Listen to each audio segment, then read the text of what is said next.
Hello നമസ്കാരം. ഞാൻ നിങ്ങളെ സ്വന്തം സംഗീത. ഇന്ന് ഞാനിവിടെ വന്നത് വേറൊന്നിനും വേണ്ടിയിട്ടല്ല, എക്കണോമിക്സ് ഇഷ്ടപ്പെടുന്ന ആൾക്കാർക്ക് വേണ്ടിയിട്ട് കുറച്ച് കാര്യങ്ങൾ പറയാൻ വേണ്ടിയിട്ടാണ്. നമുക്ക് ഡയറക്റ്റ് കാര്യത്തിലേക്ക് കിടക്കാം അല്ലെ. നമുക്ക് ആദ്യം മൈക്രോ എക്കണോമിക്സിനെ കുറിച്ച് പറയാം അല്ലെ. ഫോർ എക്സാമ്പിൾ, സൊമാറ്റോ ഇപ്പൊ 20 രൂപ ഡെലിവറി ചാർജ് ഈടാക്കുന്നുണ്ട് വിചാരിച്ചോ. പക്ഷെ സ്വിഗ്ഗി ഫ്രീ ഡെലിവറിയാണ് തരുന്നത്. അതിന്റെ അർത്ഥം സ്വിഗ്ഗി ഫ്രീ ഡെലിവറി തരുന്നതല്ല, അവർ ആ ഒരു കോസ്റ്റ് അല്ലെങ്കിൽ ആ ഒരു പൈസ ഫുഡ് പ്രൈസിലേക്ക് ഈടാക്കുന്നുണ്ട്. അതായത് 150 രൂപയ്ക്ക് ഉണ്ടായ ഫുഡ് അവർ 200 രൂപക്കാ തരുന്നത്. എന്നിട്ട് ഫ്രീ ഡെലിവറി എന്ന് പറയുന്നതാണ്.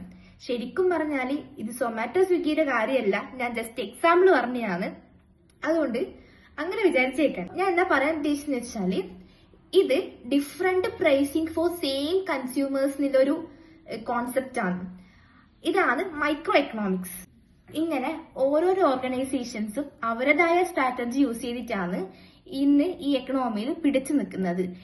ഇതെല്ലാം പഠിക്കുന്നതാണ് മൈക്രോ എക്കണോമിക്സ്. നെക്സ്റ്റ് മാക്രോ എക്കണോമിക്സിനെ കുറിച്ച് പറയാം. മാക്രോ എക്കണോമിക്സ് പറയുന്നത് ഒരു ഓൾ ആയിട്ടില്ലേ, അതായത് നമ്മളെ എക്കണോമിയിൽ എല്ലാ കാര്യങ്ങളും കുറിച്ചിട്ട് ഇഷ്യൂ ചെയ്ത് അതിനെക്കുറിച്ച് പഠിക്കുന്ന ഒരു സബ്ജക്റ്റ് ആണ്. Unemployment rate, inflation rate, interest റേറ്റിന്റെ ഹൈക്ക്, അല്ലെങ്കിൽ ഇൻട്രസ്റ്റ് റേറ്റ് എന്തുകൊണ്ടാണ് താഴ്ന്നു പോകുന്നത്, ഇതെല്ലാം നമുക്ക് മാക്രോ എക്കണോമിക്സിൽ പഠിക്കാൻ വേണ്ടി പറ്റും.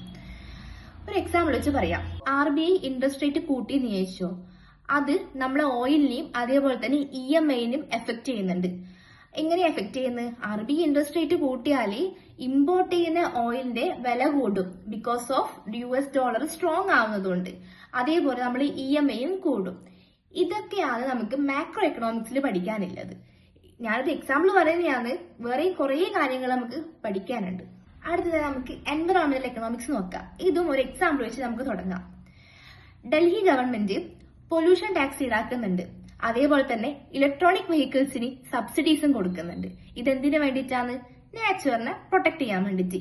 ഇതൊക്കെയാണ് നമുക്ക് എൻവറോൺമെന്റൽ എക്കണോമിക്സിൽ പഠിക്കാനുള്ളത്. അടുത്തത് നമുക്ക് പബ്ലിക് എക്കണോമിക്സിനെ കുറിച്ച് പറയാം അല്ലെ. ഇത് നമുക്ക് ഒരു എക്സാമ്പിൾ വെച്ച് തന്നെ തുടങ്ങാം. ഫോർ എക്സാമ്പിൾ, ലക്ഷറി ഐറ്റം, അതായത് മൊബൈൽ ഫോൺ, ഇതിന് 80% GST ഈടാക്കുന്നതെങ്കിൽ ഫുഡ് ഗ്രെയിൻസ് അല്ലെങ്കിൽ ഫുഡ് ഐറ്റം ഇതിന് 5% മാത്രമേ ഈടാക്കുന്നില്ല.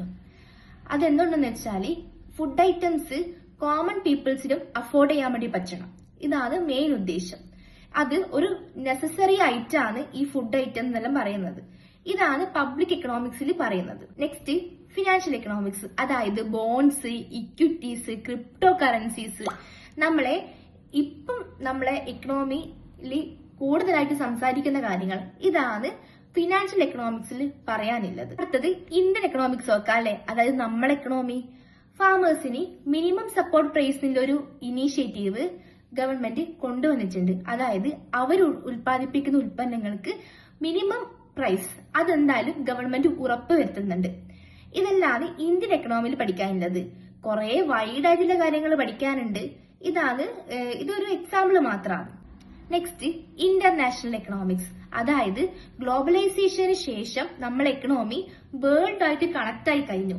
ഇന്ന് ഡേ ടു ഡേ ട്രാൻസാക്ഷൻസ് ആയാലും അതേപോലെ ട്രേഡ് ആയാലും ലോകമെമ്പാടുമുള്ള എല്ലാ രാജ്യങ്ങളും ട്രേഡിലും ഡേ ടു ഡേ ട്രാൻസാക്ഷൻസിനെല്ലാം ഏർപ്പെട്ടിട്ടുണ്ട്. ഇതൊക്കെയാണ് ഇന്റർനാഷണൽ എക്കണോമിക്സ് പഠിക്കാനുള്ളത്. ഇതുകൊണ്ട് മാത്രം എക്കണോമിക്സിന്റെ ബ്രാഞ്ചസ് തീരുന്നില്ല. ഇത് ജസ്റ്റ് എനിക്കറിയാവുന്ന കാര്യങ്ങൾ നിങ്ങൾക്ക് വേണ്ടി ഷെയർ ചെയ്തു എന്നേ ഉള്ളൂ. എക്കണോമിക്സ് പഠിക്കാൻ താല്പര്യമുള്ള കുട്ടികളോട് ഒരു കാര്യം മാത്രമേ പറയാനുള്ളൂ, ധൈര്യത്തോടെ എക്കണോമിക്സ് എടുത്ത് പഠിക്കുക.